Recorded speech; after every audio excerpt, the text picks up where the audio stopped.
Hey, welcome back to Box of Lights and our Too Many Bones playthrough. We're now heading into day 3. And let's draw our next encounter. Crossing the Cibron River. The Cibron River, a glistening vein of trade running the length of Daylor, playfully beckons as it shimmers in the daylight ahead. But with so few bridges in these parts, this crossing is an obvious spot for enemy scouts and traps.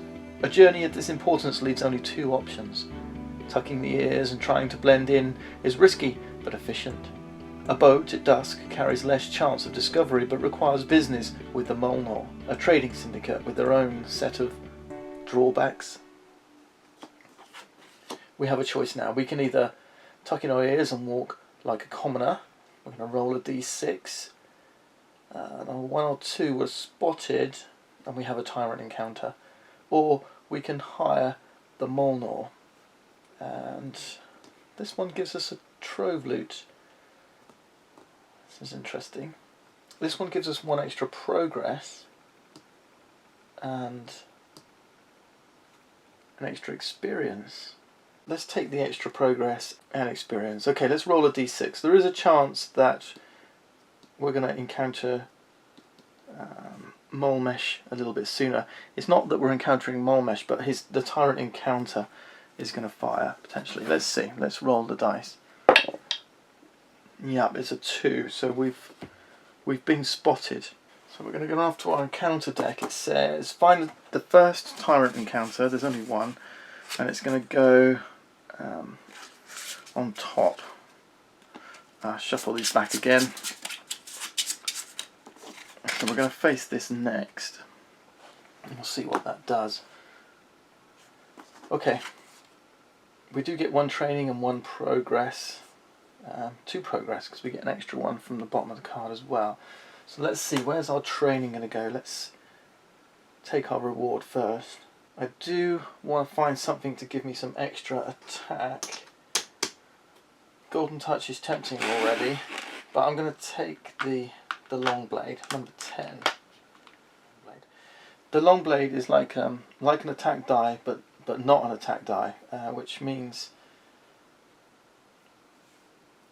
we can use it. There's no bones on here. Bones I need because they help me collect stones, but it's versatility that's important for Nugget as she starts off. So I think the long blade's good. The reason why is we're facing Molmesh, and Molmesh brings these clay golems, and clay golems have this ability called break. Any attack dice used to reduce this unit's health points must be exhausted, so attack dice don't help very much, and I'm a bit worried about those. So this isn't an attack die, so yeah, I'm going to keep this 1, and then I take the 2 progress. That seems awfully cheap, 1, 2, but it does get me going on the way. I don't need to do this. I can scout ahead. I could trade my reflex powder. I like my reflex powder. So let's choose to scout the area. Let's roll a d6. That was 3, so I can scout a 1 pointer. Let's have a look at him. It's another bog frog. Okay, do I take him this time? I feel a little bit better equipped now that I've got lucky. I can keep pushing him backwards. I don't like bog frogs because of that poison. Yeah, let's keep him. It's better than the golem, which might be coming soon. That'll do it. Let's head into day 4. And we've got our tyrant encounter. This is the scent of a gearlock. You don't have to be a ranger to sense when you're being followed, when your stomach instinctively clenches and the hair on your ears is at attention. There are probably eyes on you. What can be done? Well, nothing in this case. Too much time would be wasted trying to reveal this pursuer. And yet, after a few hours, paranoia starts to set in. It feels like there are more eyes watching with each passing moment. Shadowy figures slip in and out of the trees, always hidden. But there, in the corner of their eye, what are they waiting for?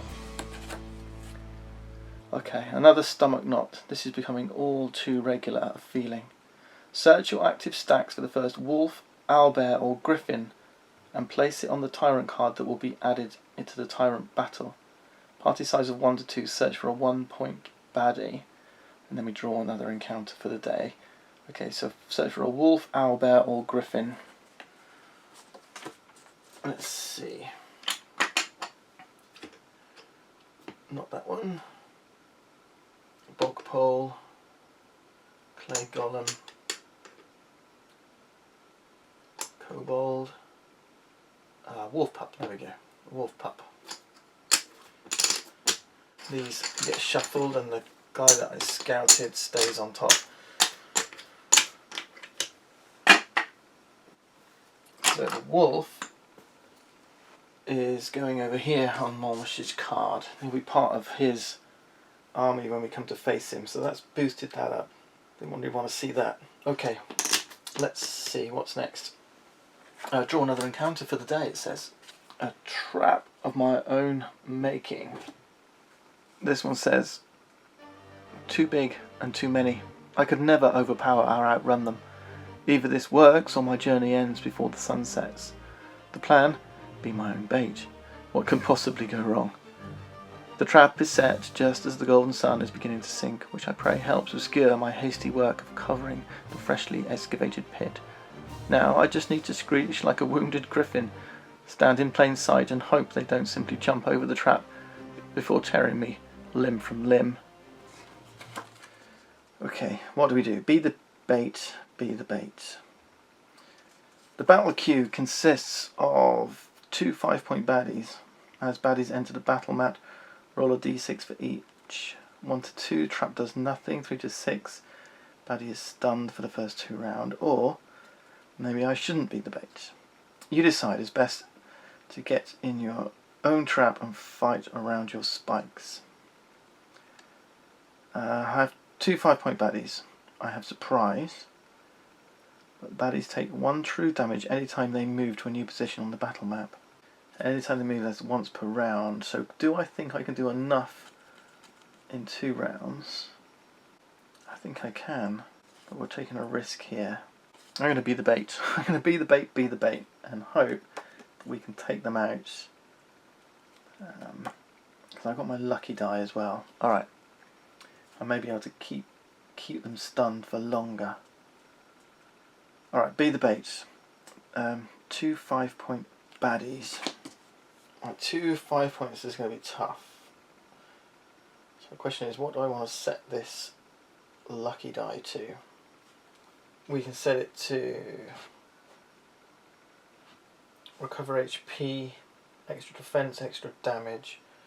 I think extra damage, that's what I want. So let's do that.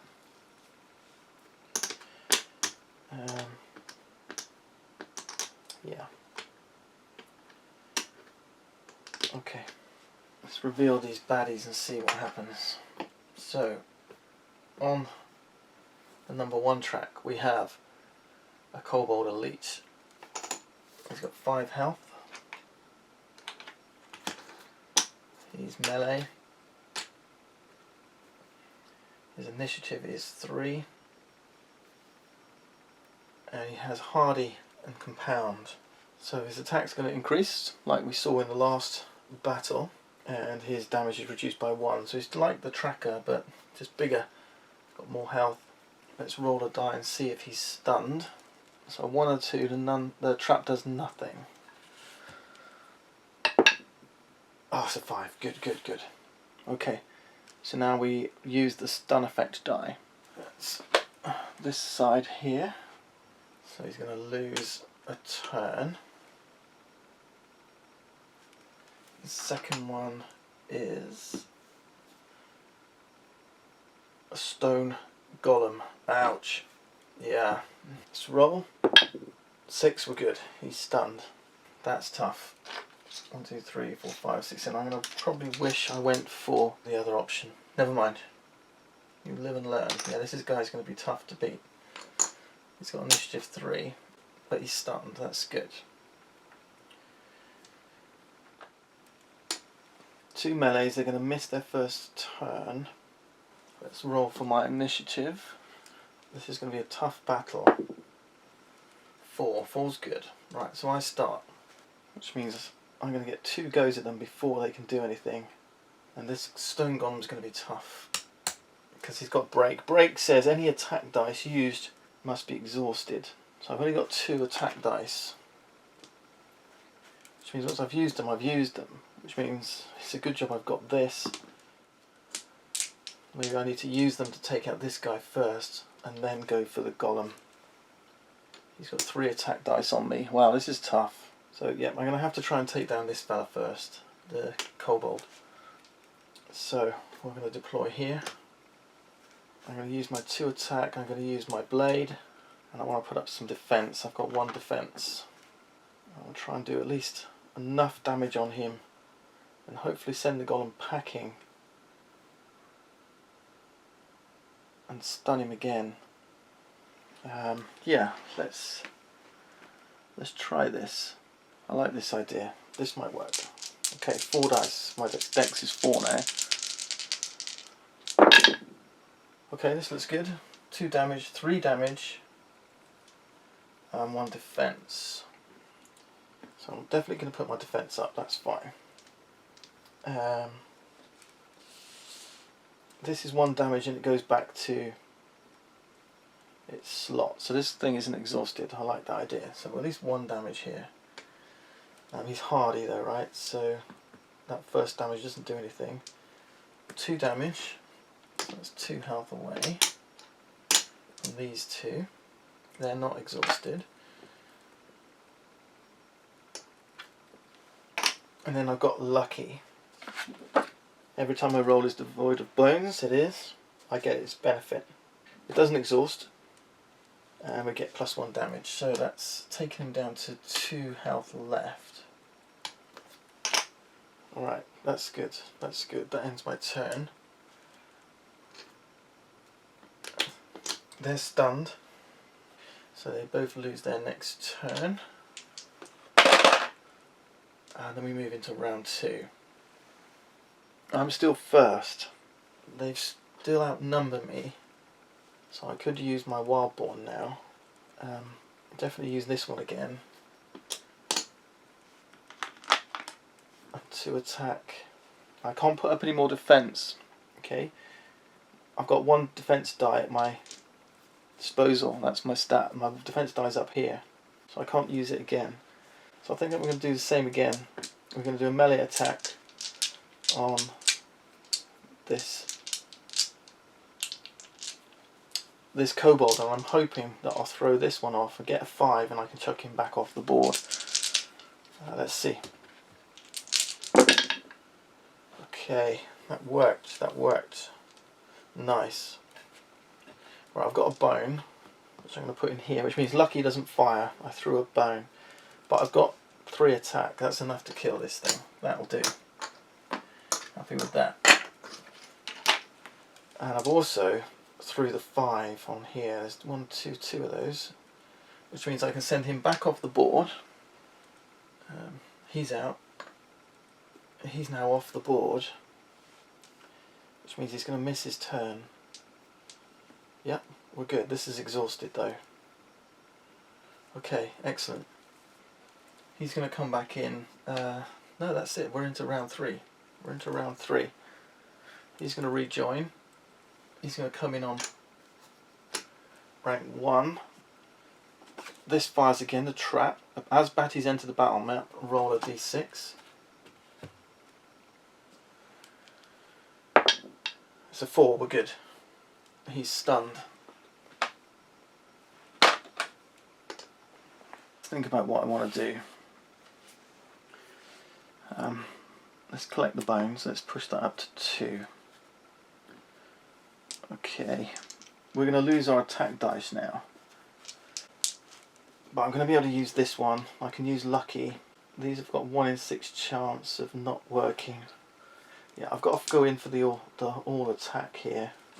So 3 decks. I could move away. How much health has he got? 7. I've got 5. I'm not going to beat this thing unless I can keep running away, I think. Because my dex is quite high,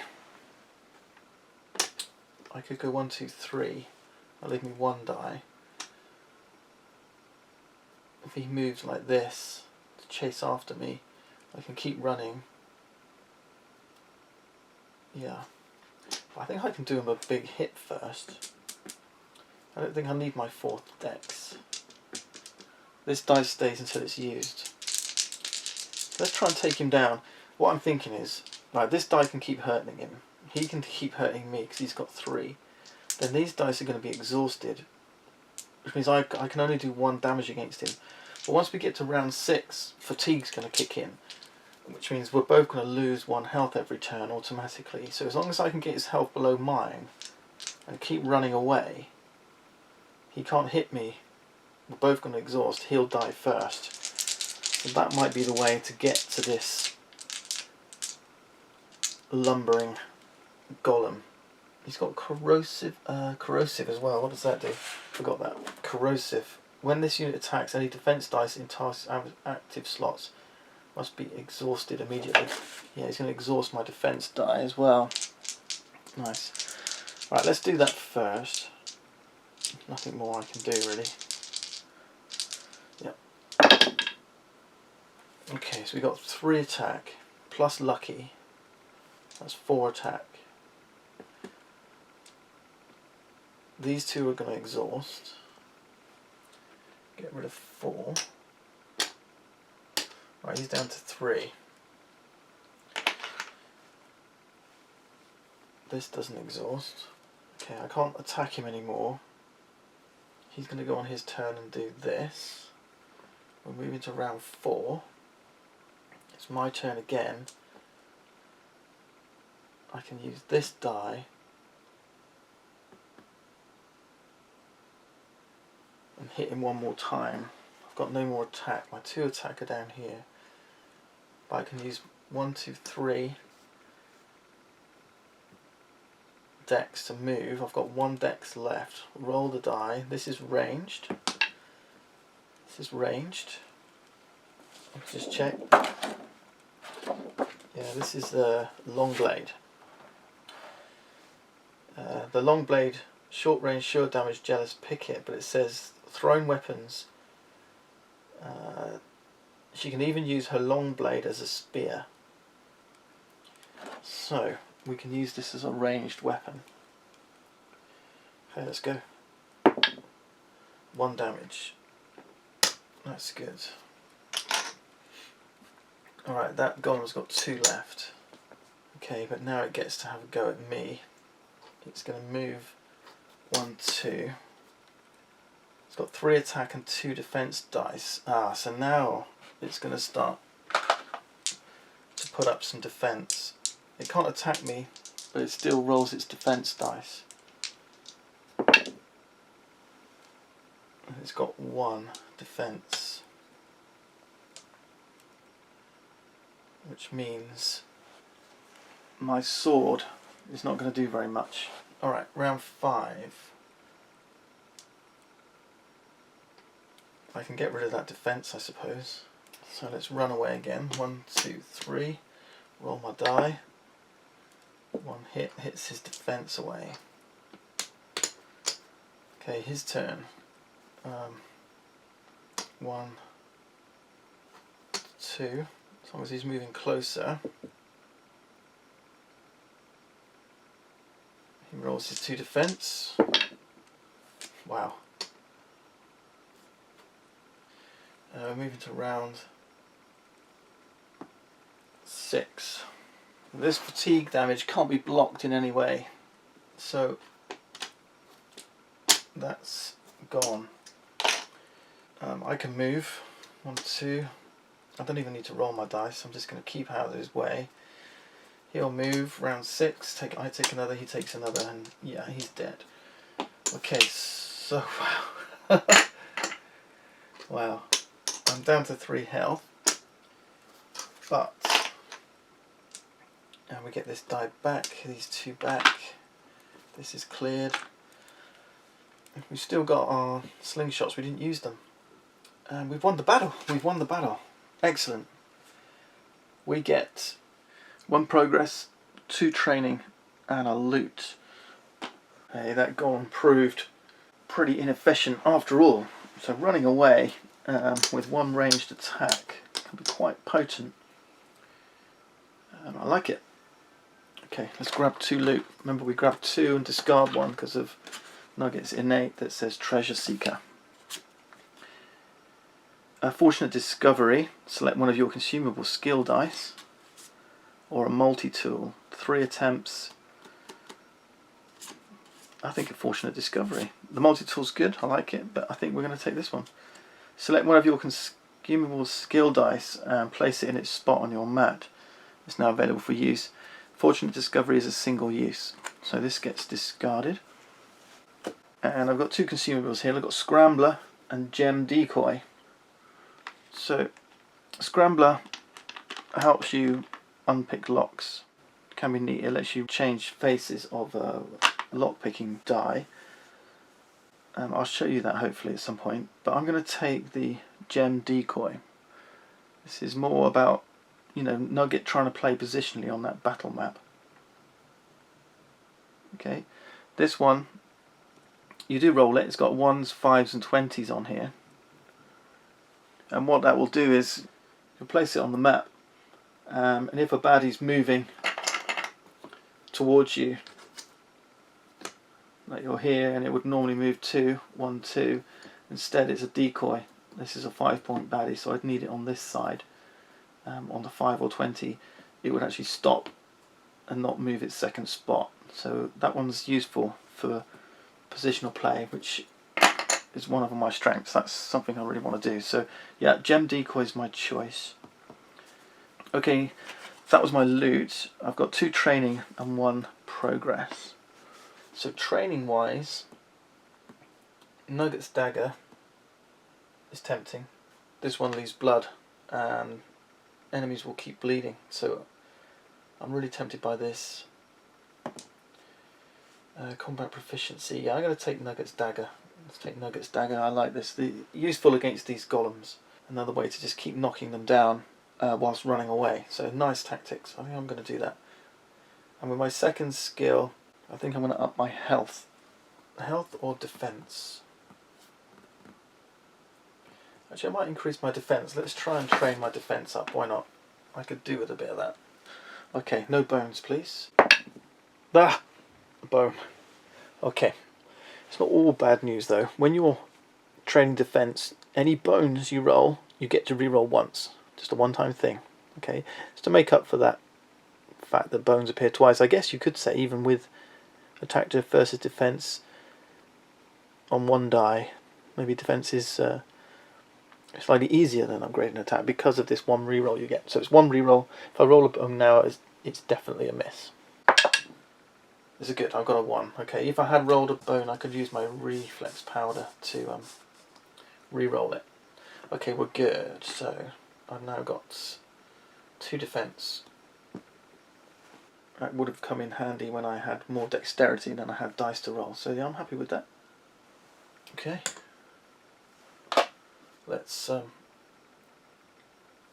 see what we're going to do for the final night. So rest and recovery. Oh, progress. 1 more progress point. So we're up to 5. We're nearly there at Molemesh and we're only on day 4. So we're doing good.